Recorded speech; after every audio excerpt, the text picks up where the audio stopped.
हम गुंजन चौधरी मैथिली गुंजन चैनल पर समस्त मिथिलावासी के प्रणाम करै छी।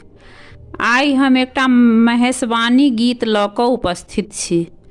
आशा करै छी जे ई गीत अहाँ सबके नीक लागत। गीत नीक लागत तऽ लाइक करब, कमेंट करब। जे लोग सब्सक्राइब नहीं केने छी से सब चैनल के सब्सक्राइब कऽ देबै। एक तऽ हम बारी कुमारी, दोसरे में शिव के दुलारी, कि आहे सखिया कोने अब गुण माँ शिव मोरा त्यागल रे, कि आहे सखिया कोने अब गुण माँ शिव मोरा त्यागल रे, की फूल लोढ़ गेलौं बारी, साड़ी अटकी गेल डाढ़ी,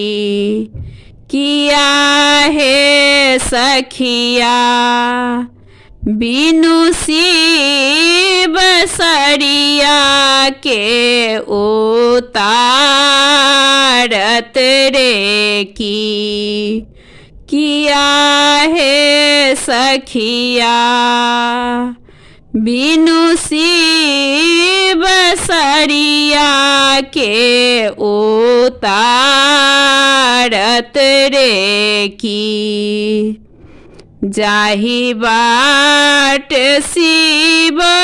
गेला दुभिया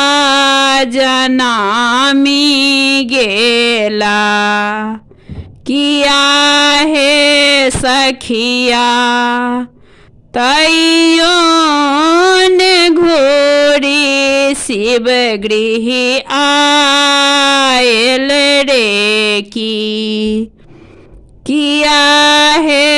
सखिया तैयों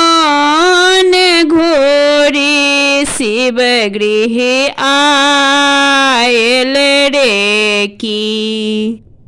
के तोरा जन्म देला, के तोरा कर्म देला, किया हे सखिया के तोरा पाती पाती लिखल रे, की किया हे सखिया के तोरा पाती पाती लिखल रे, की माए बाप जन्म देला, शिव मोरा कर्म देला, किया हे सखिया भोला मोरा पाती पाती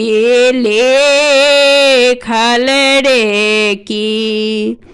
किया हे सखिया भोला मोरा पाती